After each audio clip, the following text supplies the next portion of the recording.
Hi hello నమస్తే welcome to my channel. Bigg Boss season 9లో 10th week nominations list అయితే ready అయిపోయిందండి. ఇక లైవ్లో నామినేషన్స్ అయితే అయిపోయాయి. బట్ ఇప్పుడు ఎపిసోడ్లు అయితే ఈరోజు రాబోతున్నాయి.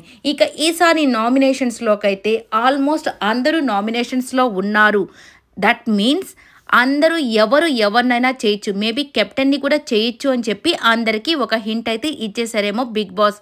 కానీ మన వాళ్ళు ఎంత హింట్లు ఇచ్చినా కానీ సేఫ్గా ఆడేవాళ్ళు సేఫ్గా ఆడుతూనే ఉంటారు. ఎందుకు ఒకరితో పెట్టుకోవడం అన్నట్టుగా వీళ్ళు మాత్రం కామ్గానే ఉంటారు కదా, అలాగే అయిపోయింది పరిస్థితి. ఇప్పుడు ఎవరిని చేశారనేది చూసేద్దాం. ఫస్ట్ ఆఫ్ ఆల్ ఇక ఈసారి 6 అయితే ఈసారి నామినేషన్స్ లిస్ట్లోకి అయితే వచ్చేసారు. ఇక వైల్డ్ కార్డ్స్గా వచ్చిన ప్రతి ఒక్కరు ఆల్మోస్ట్ 4 అయితే ఇప్పటికీ వెళ్ళిపోయారు. ఇక ఉండేది 2 మాత్రమే. ఇక వీళ్ళు ఫైర్ స్టార్మ్ అని చెప్పి వచ్చారు, కానీ వీళ్ళలో ఫైర్ అయితే ఎక్కడా కనిపించట్లేదు. సో ప్రతి ఒక్కరు కూడా ఏదో ఒక సిల్లీ రీజన్తోనే బయటికి వెళ్ళిపోతున్నట్టు, అంటే గేమ్ ఆడకుండానే ఆల్మోస్ట్ అందరూ వెళ్ళిపోయారు. ఇక ఆడవాళ్ళు ఏదో ఆడుతున్నారులే అనుకుంటే ఇక వాళ్ళు కూడా ఏదో ఒక కారణంతో బయటకైతే వెళ్ళిపోయారు. ఈ రోజు నామినేషన్స్ వచ్చి ఫస్ట్ ఇమ్మాన్యుయల్ వచ్చి బర్నీ గారిని చేసేశారు.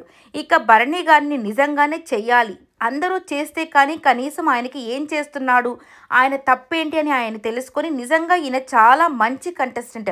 ఎందుకో ఎక్కడో ఈయన బంధాల వల్ల ఈయన చాలా మెంటల్ స్ట్రెస్ని ఫీల్ అవుతూ సో ఏమీ మాట్లాడలేకపోతున్నారు. ఇక ఇవన్నీ పక్కన పెట్టేసి ఇంక ఉన్న 5 వారాలు చక్కగా ఆడితే నిజంగా ఈయన టాప్లోకి వెళ్ళే అవకాశం, అంటే టాప్ 5 కన్నా వెళ్ళే అవకాశం అయితే ఉంటుంది.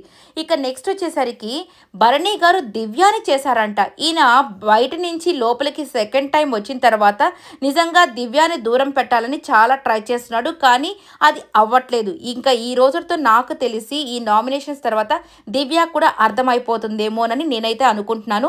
ఇక అర్థం చేసుకుని ఎవరి ఆట వాళ్ళు ఆడితే నిజంగా వీళ్ళిద్దరు కూడా మంచి కంటెస్టెంట్సే. ఇక భరణి గారు అయితే దివ్యాని చేశారంట. ఇక రీతు కూడా దివ్యానే చేసిందంటే, నువ్వు ఒక గ్రూప్ని మెయింటైన్ చేస్తున్నావు, వాళ్ళని బాణాల్లాగా మా మీదకి వదులుతున్నావు అన్నట్టుగా చెప్పిందంట.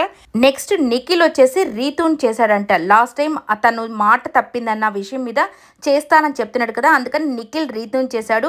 ఇక కళ్యాణ్ వచ్చేసి నిఖిల్ని చేశాడట. ఇక సుమన్ శెట్టి గారు నిఖిల్నే చేశారంటే, లాస్ట్ టైం తనని తీసేశాడు కదా అందుకని.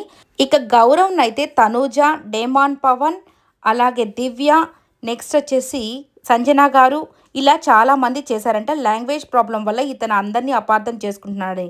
ఇతను వచ్చి సంజన గారిని చేశారంటే నిన్న ఎగ్జిట్లో పెట్టింది కదా అందుకని, ఆమె మంచి కోసమే పెట్టిందన్న విషయం ఇతనికి అర్థం కావట్లేదు.